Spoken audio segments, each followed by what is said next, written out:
Hey guys, it's Alexander Williamson, and today we have something exciting on the Secret History Living in Your Aquarium. We have a very historic breed of guppies. They're really, really beautiful, and I want to thank Vinay of Color Guppies for sending these over. Really cool. I won these online just in a giveaway, and also a shout out to Saturday Morning Cartoons by 503 Aquatics.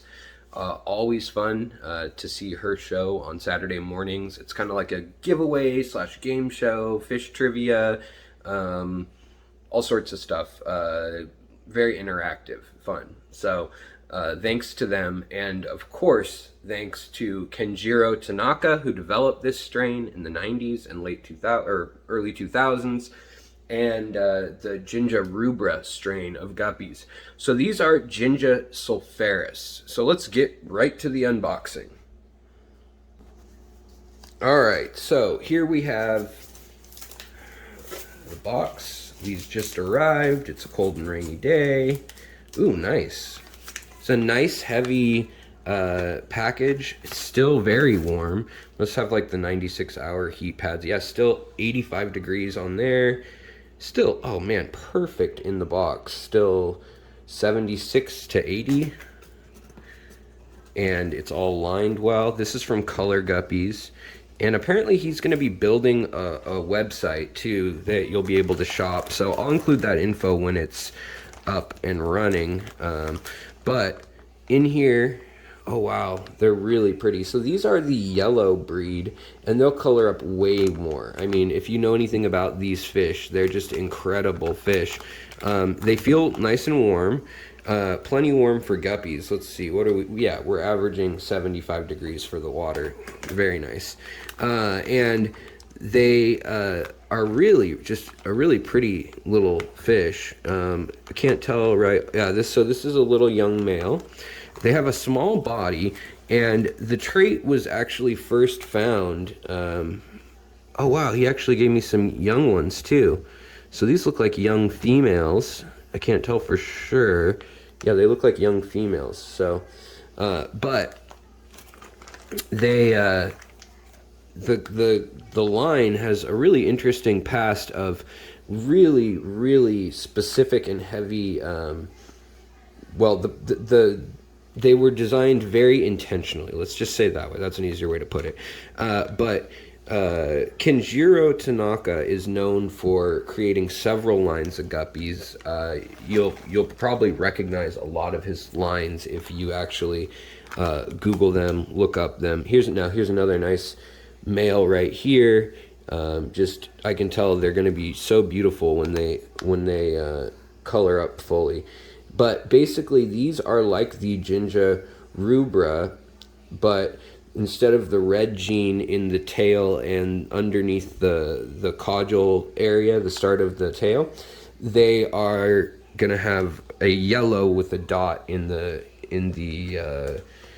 dorsal fin. Generally, that's the general thing. Now, what's really cool about these guppies is going to be told to you in just a moment once we use the magic of flash forward time editing, and you'll see these guys in a tank all colored up. So hang tight, and I'll tell you what's really cool about these genetically. All right, guys, so here is our little buddy, the Ginga sulphureus, and he's hiding a little bit here, but we'll get some of the plants out of the way. And he's starting to color up now. He's been in the tank for a little while, and he's still a juvenile, so he'll get more color. But you can start to see those blonde genetics. And what's cool about these guppies is that they were bred by Kenjiro Tanaka, and then later this specific version of the Ginga rubra strain was changed to the Ginga sulphureus strain, meaning yellow rather than red. And so you get more of the oranges and stuff in this strain, but you can see that iridescent blue and yellow, and some of them will turn out downright tie-dye looking. And that's thanks to the breeding of Alan Baez, and they were gathered from him, or I guess from him they were purchased by VENMO of Color Guppies, and he gave them to me. So pretty cool in that this line here. We'll get another shot of some of the other ones. These are some juveniles also, but again, you can see she's a pretty much mature female, but you definitely see that blonde and albino genetic in there. And then here comes the male with, I mean, just the patterns are the very natural and wild patterns. Plus you've got the Vienna guppies, the lace guppies, the tiger guppies, snakeskin, and swordtail genes, all wrapped up in this phenotype. And they all change, so they're also iridescent, which, I mean, they're just a really cool line that you don't define by. So here's another female. You don't define by, oh, these guppies all have, 6 stripes and are red and they've got 2 blue dots. It's not that specific. You can have some that are purple, some that are pink, but it's the genes they have, like I was saying. So they do tend to express similar traits, but there could be a different amount of lines on them. Or some might have more stripes like a tiger, whereas others may have more, of that kind of fish scale. That's redundant, but I don't know what you'd call it. Lace, I suppose, the dots on the tail.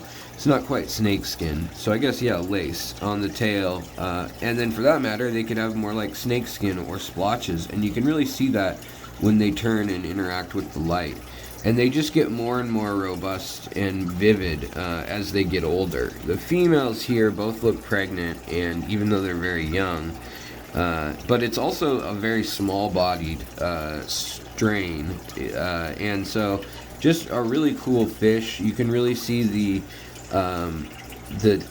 fins and the dorsal fin and the tail start to really come alive with texture and color, and you can also see kind of that fun shape where they're able to flex their dual sword tail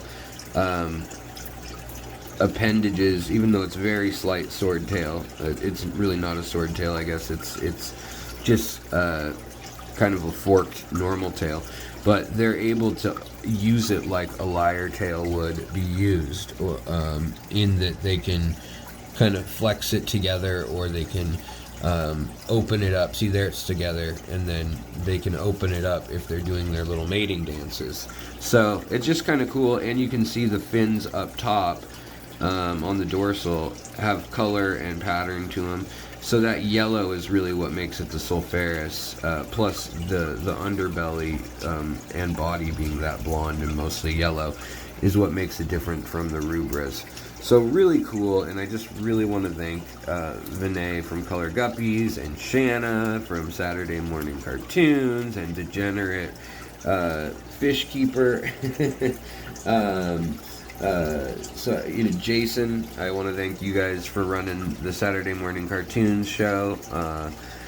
And if you guys want to check out more about these fish, there's a lot of cool stuff online. And if you're one of my community members, only $1.99 a month, I'll post an article that goes into all the genetics, and it goes all the way back to 1923, and the wingy, or wing, I don't know how to pronounce it, it's wing, like a bird wing with an E at the end, is the last name, but they're all the phenotype genes that are expressed in the fish. You've got the base coat, and then the spots, and then the tiger stripes versus Y-shaped stripes versus dots, snakeskin, or the little teeny peppered lace pattern.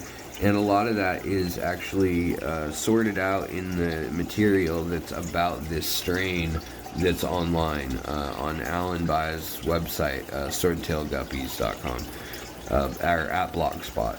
So I'll put that link below, but thanks to all you guys for your hard work, and same to the fish breeders of this great line which I want to definitely keep as its own line going, but I also would like to cross it with some of my other Endlers and see how they can impact the genetics as well. But yeah, just a real pretty fish. Right there you can see the actual like prism that forms in the tail. Really beautiful, and they'll just get more pretty as they get older. So neat little guppy slash, definitely I think it's got to have Endler in it too, but just a beautiful little fish.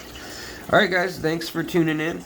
Take it easy, and I'll talk to you sometime soon. Goodbye.